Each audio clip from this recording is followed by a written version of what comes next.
CHP.1. I opened the door, keys still in my hand, and froze. My eyes landed on them, and my stomach turned to ice. My wife's arms wrapped around my driver, their lips dangerously close. For a moment, I couldn't breathe. What the hell? I managed, my voice trembling more than I wanted. They jerked apart instantly. My wife's face flushed, eyes wide. It's not what it looks like. She stammered. Not what it looks like? I repeated, incredulous. Then explain. This. I gestured between them, my voice rising. The driver straightened, trying to act casual. But I could see the guilt flicker in his eyes. Sir?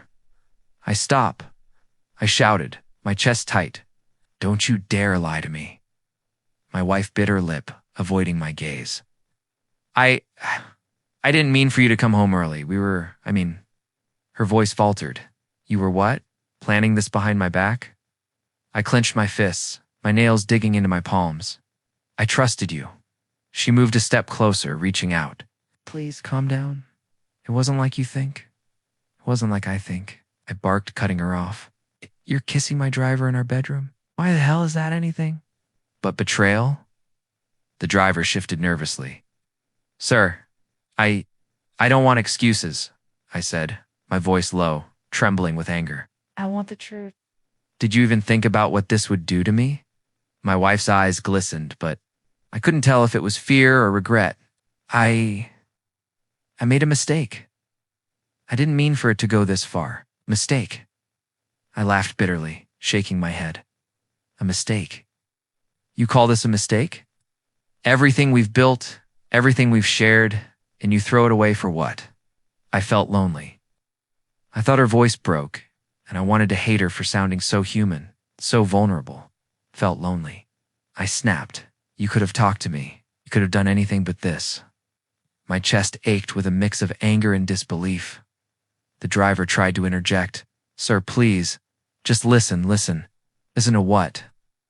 That you betrayed. Me. I pointed at him. You've crossed a line that can never be uncrossed. He swallowed hard, avoiding my eyes. I didn't mean to hurt you. It just happened. I laughed, a sharp, bitter sound. It just happened. People don't just accidentally destroy someone else's life. My wife reached out again, desperation in her voice. Please, let's talk about this. I can explain. Explain. Explain how you kissed him in my bed. I stepped closer, my voice trembling. Do you even understand what you've done? Do you understand how humiliated I feel? Her lips quivered, and for a moment, I saw the woman I once loved then. Betrayal hit again, harder. I don't know, I thought. I don't know, she admitted. I turned to the driver, fury flashing in my eyes. And you? You think you're innocent in this? That I'll just forgive this? He shook his head quickly. No, sir. I silence. I roared. The room felt smaller, the walls closing in, my chest tight with a mix of anger and heartbreak. I wanted to scream, to hit something, to make them feel a fraction of what I was feeling. But I didn't. Not yet. Instead, I took a deep breath, trying to steady myself. You've broken something between us that can't be fixed overnight. Do you understand that? Yes, My wife's voice trailed off. I looked at them both, my mind spinning. Do I explode? Out. Do I throw them out and watch their world crumble? Or do I stay silent, calculate my next move, and let the consequences unfold in a way they can't control? I clenched my fists again, forcing the rage down, replacing it with cold, sharp clarity. I need time. I can't even look at either of you without seeing betrayal. They nodded, fear and guilt written all over their faces. I turned away, my heart pounding, the room suffocating me with tension. Everything I trusted had shattered in an instant. And for the first time, I realized, this isn't just about anger. This is about control, and I wasn't going to lose at CHP.2. I couldn't sleep. Every corner of my room seemed to mock me, memories flickering like cruel reminders. I reached for my phone, hoping for distraction, but every message, every missed call reminded me of them, my wife, the driver, the betrayal. My best friend called. You okay, man? You sounded off earlier? Off? I scoffed, running a hand through my hair. Do you have any idea what it's like to walk into your own home and find the two people you trust most? Doing this? My voice shook. He was silent for a moment, then said, I can't even imagine, bro, but you've got to think. You handling it? Handling it? I laughed bitterly. I'm not handling it. Can't even look at her without seeing the lie, the betrayal, and him, acting like nothing happened. You're angry, he said softly. That's natural. But don't let it consume you. Think carefully before you act. I don't know if I can think clearly, I admitted, gripping the edge of the bed. Every memory, every laugh, every stupid little moment. Feels like a trap I walked into blindly. Maybe it is a trap, he said, calm. But now you see it. It's power. Don't give them more than they deserve. I sighed, staring at the ceiling. It's not just about anger. It's humiliation. Friends, family. They'll never see it the way I do. They'll just judge, whisper behind backs. I feel exposed. Naked in my own life. You're not alone, he reminded me. I'm here. And don't forget there's always a way to take control without losing yourself. I hung up, but the ache stayed, wandered to the living room. The house was quiet, but not empty. Footsteps echoed softly. Sir? As the housekeeper's voice came from the hallway. I didn't want to disturb you. I need to know, I said without turning. Have you noticed anything? Unusual? Any signs? Her hands tightened over her apron. I've seen some things. Late nights, secret messages, but I didn't want to assume. I thought it might just be work. I felt my chest tighten. Work. Work doesn't hide messages or sneak around in the house. They've been lying. Both of them. She nodded slowly. I thought I should tell you, but I wasn't sure. I wish I'd noticed sooner, I muttered. I wish I'd paid attention. You can't blame yourself entirely, she said gently. Some people are good at hiding the truth. I leaned against the wall, sliding down until I was sitting on the floor. They fooled me, I admitted. Every laugh, every touch, every word, all lies, and I loved them. Foolishly, blindly. I'm sorry, sir, she said quietly. Sorry doesn't even begin to cover it, I whispered. I keep replaying everything, trying to find the moment I could have stopped it, the sign I ignored. It's killing me. The driver's shadow crossed the hall. I didn't look up, didn't speak. I heard him call my name lightly, cautiously. Sir, can we talk? Talk. I snapped, my head jerking up. You think we can talk after everything? I didn't mean, I laughed bitterly. That's all I get? I didn't mean to destroy his life. Do you even understand what you've done? He looked away, shame written all over his face. I just what? I cut him off. Just ruin the trust of someone who trusted you. To step over the person who fed, clothed, and supported you. I made a mistake, he whispered. Mistake? My voice rose. Mistake? This isn't a mistake. This is betrayal. Pure, calculated, and cowardly. I stood abruptly, pacing the room, and she smiled at me this morning, pretending everything was fine. Pretending I wouldn't find out. Pretending I didn't exist while she played her game. I sank back onto the sofa, burying my face in my hands. I don't even know who I am anymore. How do you trust your own judgment when the people closest? 2, you are plotting behind your back. I stayed there for what felt like hours, listening to the faint hum of the house. The betrayal burned in every corner, every shadow, every silence. My mind raced, twisting the day's events, searching for a way to reclaim control. I can't just explode, I muttered to myself. I have to be smart. I have to be better than them, smarter, stronger. I can't let them see me broken. Knock at the door startled me. The housekeeper peeked in. Sir, do you want some tea? It might help clear your head. I nodded slowly. Yes, bring it in. And thank you. Alone again, I replayed every interaction, every subtle sign I had ignored. Each one was a dagger in my chest, a reminder of how blind I had been.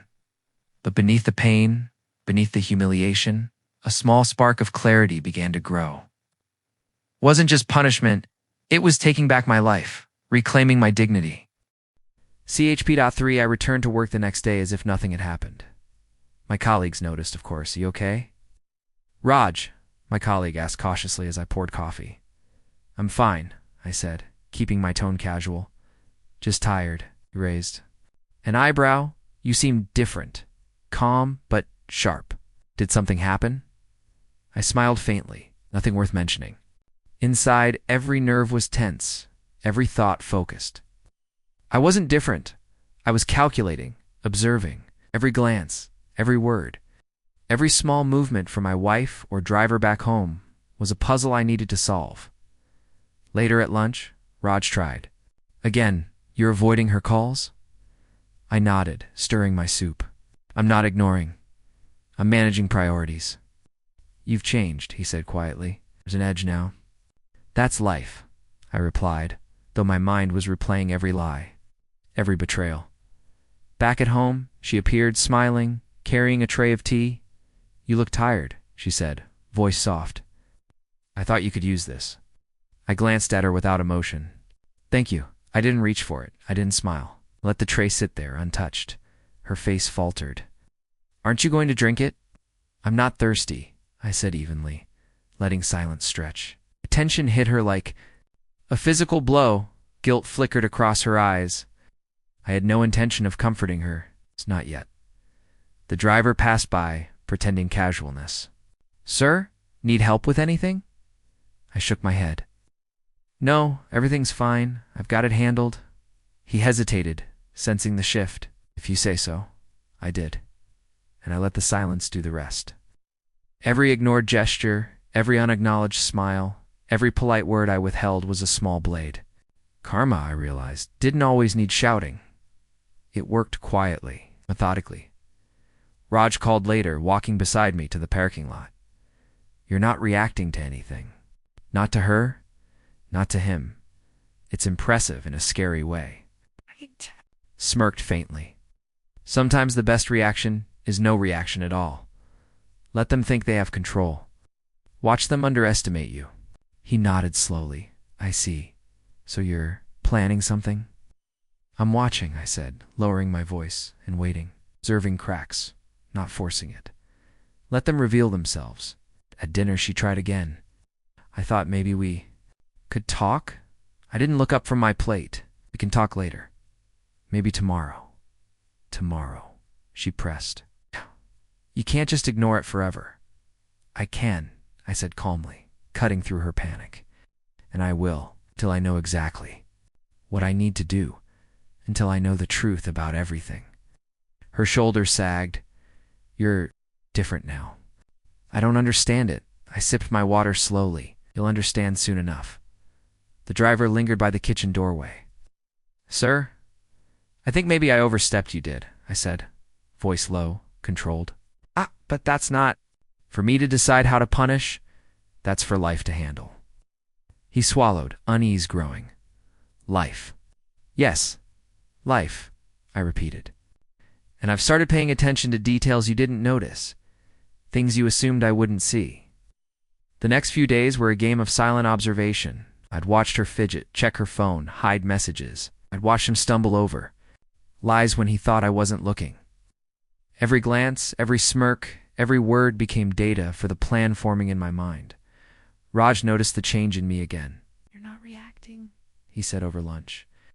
Not even when they're blatant. It's like you're in another world. I'm calculating, I said. Watching, listening, letting them reveal themselves. Letting their arrogance and mistakes do the work for me. My silence is louder than any yell I could make.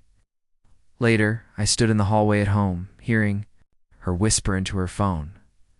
Are you sure he doesn't suspect? I leaned casually against the doorframe, not moving. He suspects everything. A sharp gasp.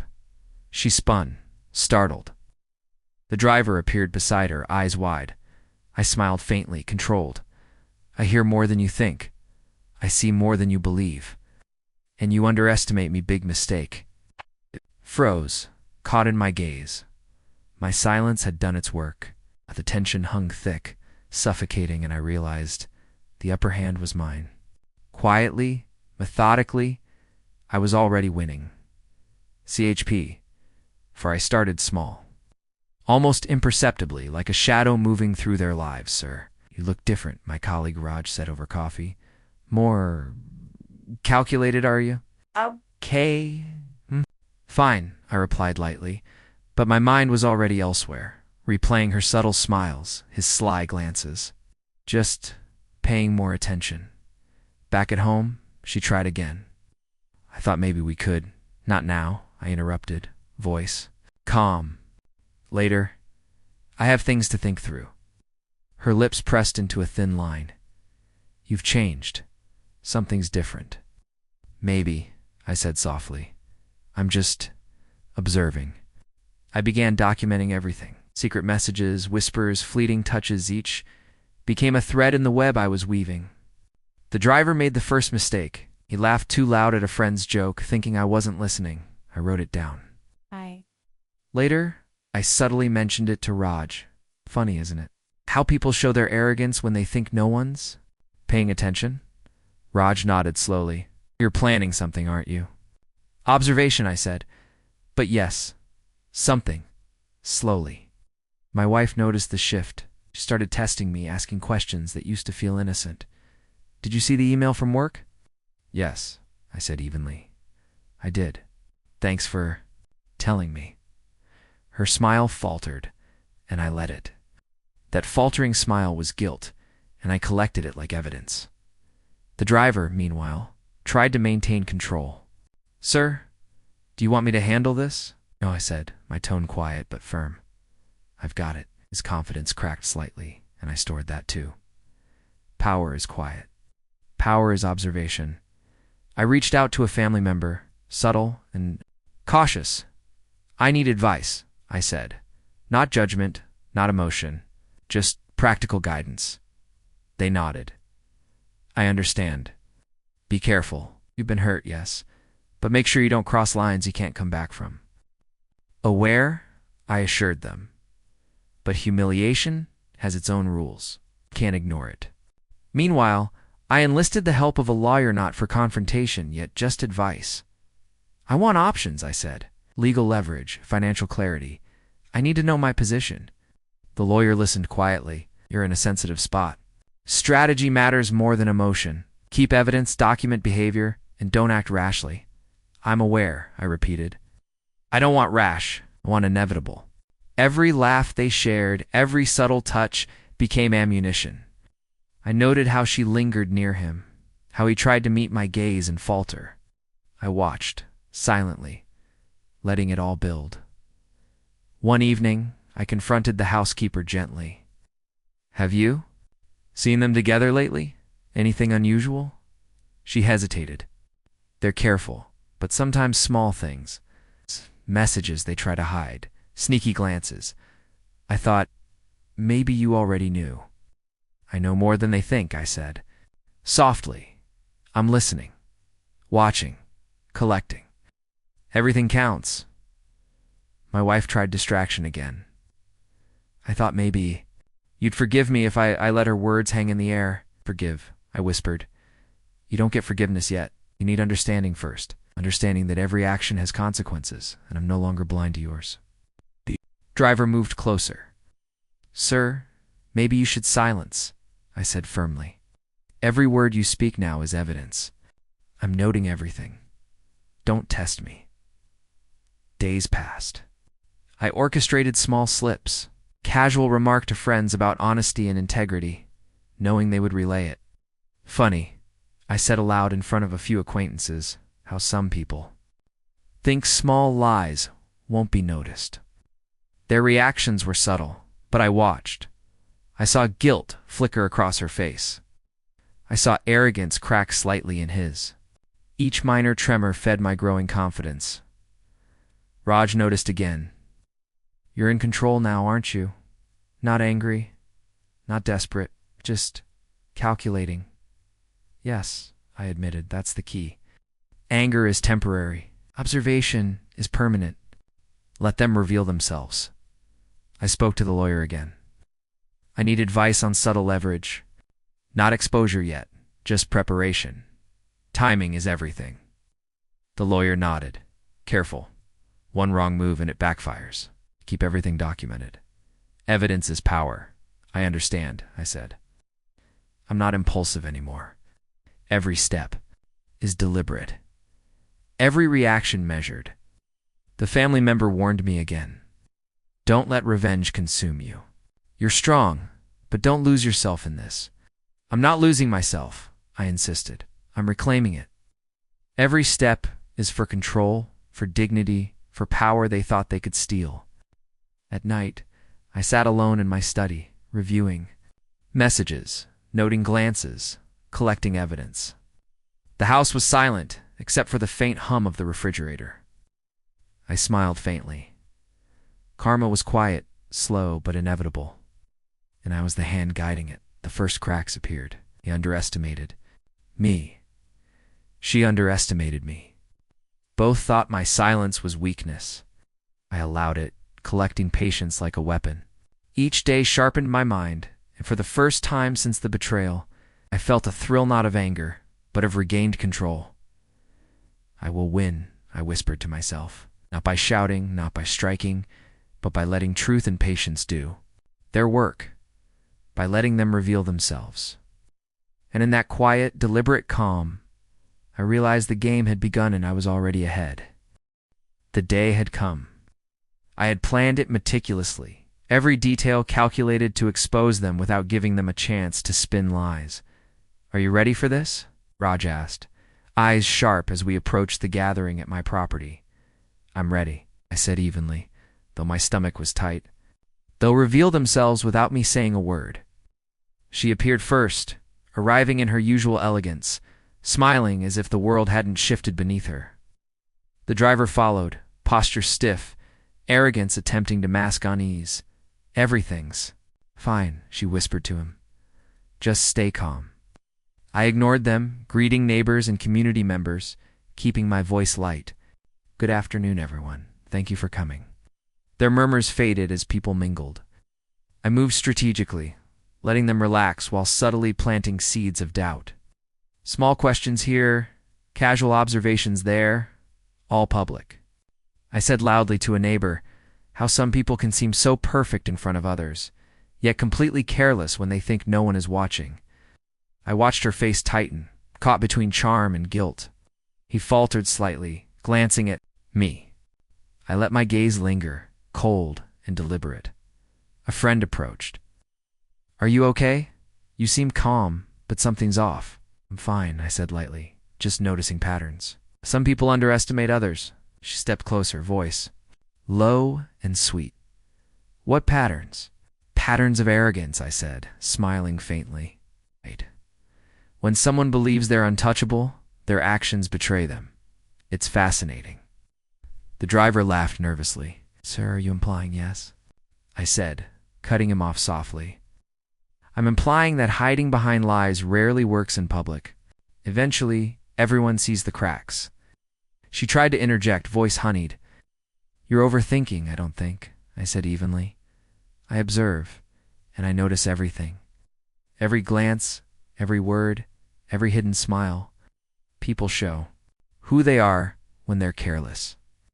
You both have shown me everything, her smile faltered. You think you understand? I understand perfectly, I said, letting my eyes meet hers fully. I've watched you crumble, bit by bit. Because arrogance blinds people to consequences. A neighbor gasped softly nearby. Did he just die? Smiled faintly, letting the subtle shock ripple. Whispers started, eyes flicking between them. I spoke lightly, almost casual. Funny how people trust those closest to them, yet betrayal is the one thing they never anticipate. She tried again, reaching for charm. You don't mean that I do, I said firmly. And what's fascinating is how easily actions betray intention. You thought you could manipulate, hide, charm. But in front of witnesses, truth always sneaks out. The driver's shoulders stiffened. He tried to laugh it off, saying something to a neighbor, but his words stumbled, revealing the arrogance I had been documenting. I caught every slip, letting them stack silently in my favor. Is he serious? my wife whispered, panic creeping in. I'm deadly serious, I said softly. I've observed every detail, every betrayal, every careless act. You're exposed whether you like it or not. She glanced at him, frustration flashing. This isn't fair. You're making it public. It's fair because it's truth, I said, voice calm but sharp. You thought silence meant weakness. You thought my calm was ignorance. You were wrong. Neighbors leaned in, eyes narrowing, murmurs spreading. I knew something was off, one said. I didn't think it was this. Watch closely, I whispered to Raj. See the cracks forming? He nodded, eyes bright with understanding. Yes, they're unraveling. She tried to charm her way back, voice soft, manipulative. Maybe we can talk later, privately. Just us. I can explain? Explain? I asked, voice low. Explain how you betrayed me. How you chose him over me. Over the life we built. No, I'm not interested in excuses. Not now, not ever. The driver stammered. Sir, please, I've heard enough, I said firmly. Your arrogance is your undoing, you believed. You're self-untouchable. But in public, actions speak louder than words. And yours are loud enough for everyone to see. She trembled slightly, desperation creeping in. You don't have to. I do, I interrupted, voice steady. Because this is reality. Not vengeance shouted from a hilltop. This is truth laid bare, slowly, methodically. Karma in action, and it begins here, now. Neighbors leaned closer, some exchanging worried glances, some whispering judgments. I can't believe this is happening, one murmured. I didn't create this scene, I said lightly. It created itself. Careless actions, arrogance, betrayal. The proof was always there. I merely allowed it to surface. She tried one last tactic, voice trembling. Maybe I can fix this. Just let me know, I said, shaking my head slowly. You cannot fix betrayal with charm. You cannot undo arrogance with words. You've underestimated me. That was your first mistake, your last. The driver swallowed hard, eyes flicking nervously around. I could see the crack in his confidence widening. His movements became smaller, cautious, each step measured, every gesture hesitant. Look around, I said softly, voice carrying just enough. Do you see their faces? Judgment, shock, disgust, and you brought it upon yourselves. Not me. I am merely the observer. She pressed her lips together, panic replacing composure. You don't have to humiliate me. I'm not humiliating you, I said evenly. You've done that yourself, merely letting the world notice what you hoped remained hidden. The whispers grew louder. Some neighbors murmured warnings, some judgment. Their social leverage crumbled in public sight, and I watched it happen, quietly savoring the inevitability. Raj leaned close. It's beautiful, he said quietly. The way you let them unravel. I told you, I whispered. Silence, observation. Let arrogance reveal itself. This is karma, slow, deliberate, inevitable. I felt the thrill not of rage, but of reclaimed control. Every humiliation, every slip, every exposed lie was a step toward equilibrium. I was no longer a victim. I was the quiet force ensuring justice without chaos. They retreated to the corner, huddled together, desperate, panicked. I approached slowly, calm, unwavering. I hope you've learned something, I said softly. Because this is only the beginning of accountability. And I'm just getting started. Her eyes glistened with fear, his jaw tightened. Both realized finally that I was no longer the man they could manipulate. Thick with inevitability. And for the first time, I felt the intoxicating mix of pain and power healing and revenge walking hand in hand. I watched silently as their worlds began to crack. The driver's arrogance became public knowledge, and it spread like wildfire through work. Sir, did you hear about him? Raj asked quietly over coffee. People are talking. His credibility. Is shot, I heard, I said evenly. Stirring my cup was inevitable. Actions have consequences. And she, he asked cautiously. Any sign that people are noticing? She's careful, I admitted. But subtle things slip, whispers judgment in eyes. People see more than they realize. I walked home that evening observing the neighborhood's muted reactions. Neighbors who once greeted her warmly now gave polite nods, their smiles strained. She noticed, and her composure faltered briefly before she corrected it. She approached later, voice soft, almost tentative. I didn't think it would go this far. I didn't make it go far, I said. You did. I merely let reality do its work. I wanted to fix things, she murmured. Fix? I laughed bitterly. You can't fix betrayal with words. It requires awareness, responsibility, and change. You haven't earned any of those yet. The driver appeared at the doorway. Sir, please. Stop, I said firmly. Every action has consequences. Yours are unfolding. You've lost credibility, not because of me, but because you overestimated yourself. Glanced down, shame flickering. I didn't mean intentions don't erase results, I interrupted. You learned that the hard way. I only observed. Karma did the rest. That night, I sat alone in my study, replaying every moment since the discovery. Triumph and grief tangled within me, an inseparable knot. I had regained control, yes, but the wound in my heart was still tender. Raj called. How are you holding up? I'm better, I admitted. Stronger, maybe. But the pain hasn't disappeared. It lingers in memories, in trust that was shattered. And it will take time to heal. You're handling it well, he said softly. Most people would have exploded. You've stayed calm, deliberate. Had to, I replied. Calmness gave me control. And control is the only way to reclaim dignity without destroying myself in anger. Reflected on my life, my choices, my vulnerabilities. How easily I had been blind to deception. How quickly trust had been weaponized against me. It was humbling and necessary. A family member visited. You've done well, they said. But remember, revenge has limits. Don't let it consume your happiness. I know, I said, nodding. But revenge was a tool, not a destination. My focus now is rebuilding, not punishing. She tried to approach me again, softer this time. Maybe we can talk privately. Just me explaining? Explain? I asked, voice steady. No, I'm not interested in explanations anymore. I've seen everything, observed everything. Your words can't undo the damage or regain trust. He lingered nearby, watching, unsure. Sir, I've heard enough, I said. Slip. Every arrogance-fueled moment, every careless smile has spoken louder than you ever could. You're both aware now. And that's all the justice needed for this moment. The social fallout continued naturally. At work, the driver's peers whispered, colleagues avoided his decisions, and managers questioned his judgment. My wife noticed subtle shifts in gatherings, polite smiles replaced with cautious distance.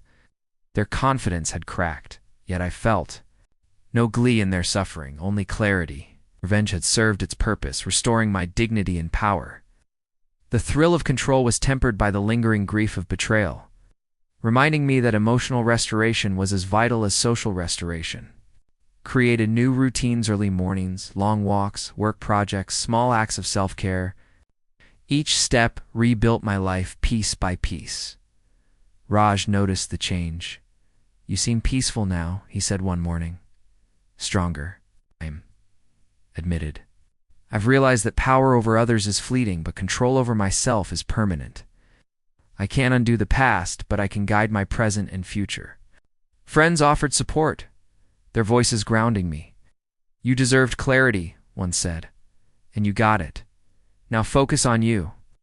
I will, I replied. I need distance from the sources of pain, not out of bitterness, but for self-preservation. After night, I revisited the memories, the lies, the betrayals, the glances I had ignored. I felt anger, yes, but it was quieter now, calculated, useful only when observation demanded it. My wife and driver occasionally tried subtle manipulations, small gestures, hopeful smiles, tentative words, but I met them with calm observation. Your attempts are noted, I said once softly, but nothing changes until real accountability replaces pretense. The driver, once brimming with arrogance, began avoiding me, muttering apologies that carried no weight. She, once manipulative and charming, grew hesitant, cautious in my presence. Each movement, each word, revealed self-awareness born from exposure. I spoke to Raj once more. It's fascinating watching them unravel without confrontation. Silence, observation, patience. Everything works when executed carefully. Yes, he said quietly. You've mastered the art of controlled consequence. I nodded, letting the statement sink in. Control over oneself, I realized, was not just about patience or strategy. It was about emotional distance, about refusing to let betrayal define my actions. That night, I sat alone on the balcony, a cool breeze brushing against my face. Triumph and grief mingled in the quiet. My heart still ached, but it beat with clarity, strength, and resolve. I whispered to myself, I am rebuilding. I am reclaiming my life. No one can take this from me, not her, not him, not anyone. The architect of my own peace. And in that moment, I understood the ultimate truth. Revenge has limits, but self-mastery lasts forever. I invited them both to my home, asking them to come alone. The air was thick with tension, each tick of the clock amplifying the silence before the storm. They arrived, its faces carefully neutral, but I could see the unease flickering beneath the surface. Sit, I said calmly, gesturing to the chairs. We need to talk. She smiled faintly, trying charm. Talk. About what? About everything, I said evenly. Everything you've done, everything you thought you could hide, and every misstep since that first betrayal. The driver shifted uncomfortably. Sir, I can explain. I've heard enough explanations, I interrupted. Every word, every gesture, every hidden message, everything has been accounted for. You cannot justify what you've done. Leaned forward, voice soft. Maybe we can understand each other. Work things out? Understand, I repeated, calm but icy. Do you understand how trust was shattered? A lies piled upon lies created months of pain? No, you don't. Not yet. The driver stammered. I didn't mean I know, I said. Intentions don't erase consequences. Documented every interaction, every deception. I've watched as arrogance blinded you both, and now, here we are. Her eyes narrowed. Are you gloating? Not gloating, I said. Reporting, observation, justice, you've inflicted enough harm. Now the truth will be your punishment. A bead of sweat traced his temple. Sir, please, I didn't. You did, I said firmly. And you will feel it quietly. No shouting, no violence, just accountability, exposure, and the weight of what you've done. She swallowed, voice trembling. Maybe we can fix things. Just a chance fix things? I asked, letting my voice soften but remain controlled. Do you even understand what's broken? Trust, respect, integrity. None of it returns with empty words. The room was still, the silence heavy. Every glance, every breath they took was a testament to the power shift. I had reclaimed control, and they could feel it. You underestimated me, I continued, pacing slowly. You assumed silence meant ignorance. That calm meant weakness. You assumed arrogance would shield you from exposure. You were wrong. The driver's hands clenched, and her lips pressed tightly together. Sir, I stop, I said, quietly. Every word now is evidence of guilt. Every attempt at manipulation, every justification, every smirk, it only strengthens the truth I hold. You cannot escape it. She leaned back, panic flickering. You're relentless. Am deliberate, I corrected. Relentless implies emotion-driven pursuit. I am deliberate, calculated, observing, waiting, and now revealing.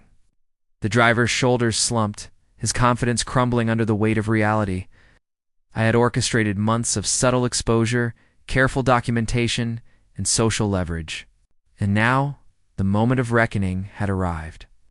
I've watched your arrogance unravel, I said softly. I've seen your smiles falter in public, your lies stumble under scrutiny, your confidence crack in private. This is the culmination.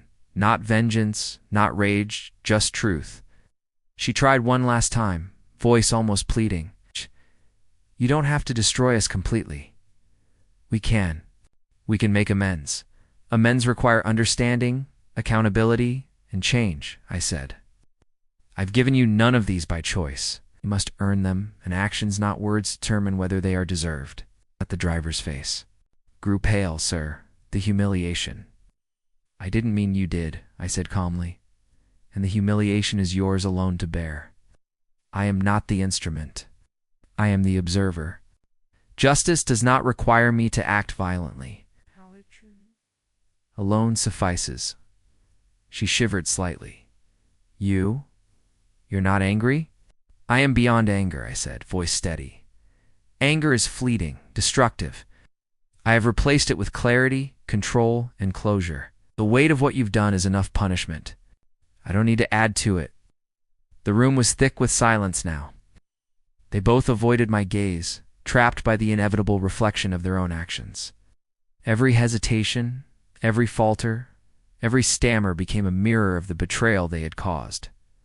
You thought yourselves untouchable, I continued softly, but in public and private, arrogance has a price, and now you know it. I never realized I realize everything, I said firmly. Slip, every hidden smile, every attempt at deception. And I will remember, not out of spite, but to preserve clarity, control, and dignity. My life, my peace, my future, these are mine to safeguard. The driver's lips trembled, finally silent. He understood, as she did, that words could no longer protect them. Leaned back, feeling a strange liberation. Months of simmering rage, humiliation, and careful observation had led to this moment, and yet anger no longer consumed me. Closure replaced it, calm vindication settling over my mind like a bomb. Leave. Now, I said softly. Reflect on everything you've done. This confrontation is complete. I will continue my life, unburdened by past betrayals. You will carry the weight of yours. They hesitated, eyes wide, then slowly turned, walking toward the door, finally. Facing the consequences they had ignored for so long, I watched them leave, silent, humbled, defeated by truth rather than force. The room seemed lighter after they exited, the tension dissolving into quiet peace. I whispered to myself, I am free. Not because I destroyed them, but because I reclaimed myself. Rage has passed. Clarity remains. Control is mine, always. I woke that morning with a strange lightness. Months of anger, humiliation, and calculated observation had passed, and for the first time, I felt a sense of freedom, Raj called. Morning? Coffee later? Absolutely, I said, a genuine smile. Tugging at my lips. It's been too long since we talked properly, he chuckled. Sounds like someone's in a good mood. I am, I admitted. Peaceful. Not because of them, but because of me.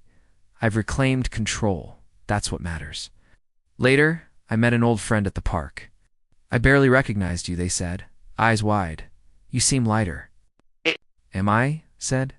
The past. It taught me lessons. But it doesn't define me. I'm focusing on what I can build now myself, my happiness. They smiled. Good. You deserved that. I nodded, feeling a sense of rebirth. The betrayals, the lies, they were behind me. The driver and my wife had faded from my immediate world, leaving only memories and lessons. At home, I revisited hobbies I had neglected. Sketching, reading, and even running through old trails I once ignored. Funny, I said aloud to myself, how little time I gave myself before. Now, it feels like reclaiming a part of life I lost, Raj texted. Dinner tonight? Definitely, I replied. Celebration of new beginnings. My thoughts drifted briefly to them, the driver and my wife. Their lives had unraveled quietly, consequences settling in naturally. I felt no glee, only clarity. Their downfall had been necessary to restore balance, but it wasn't the point anymore. I met a colleague who had quietly supported me throughout. You look different, they said. Stronger, confident, I've realized, I said slowly, that victory isn't measured by others' failures. It's measured by the control you regain over your own life and emotions. Reclaimed mine. Later that evening, I found myself on the balcony, watching the sunset. The sky glowed orange and pink, soft winds brushing my face. I whispered to myself, I've survived, I've learned, and I've grown. That's real triumph. Raj arrived, carrying coffee. You're deep in thought, he said, smiling. Just reflecting, I said. Months ago, I thought anger and revenge defined strength. Now I know it's control, patience, and self-respect. Everything else is secondary, he nodded. I'm proud of you. Thanks, I said, sipping my coffee. And you know, the irony is beautiful. Once they had control over my peace, now I'm free. And they're just memories. We sat quietly, sharing the warmth of friendship. No whispers of betrayal, no tension, just clarity and calm. I returned to the living room. Flipping through old messages, old photos, I paused at one a smiling memory from happier times. I let it linger, appreciating it for what it was, without pain or longing. It shaped me, I said softly, and that's enough. At night, I journaled. Control over yourself is stronger than vengeance. Peace is earned, not taken. Writing the words grounded me, cemented my growth. Raj peeked in. You're smiling. He noted. I am, I said genuinely. For the first time in a long time, I'm looking at the future I create. Not defined by betrayal, not chained by anger. Free, strong, and ready. I felt it then, a quiet triumph. A deep, satisfying sense of closure. I hadn't destroyed anyone. I hadn't needed to. Truth and patience had done the work, and I had rebuilt myself from the ashes.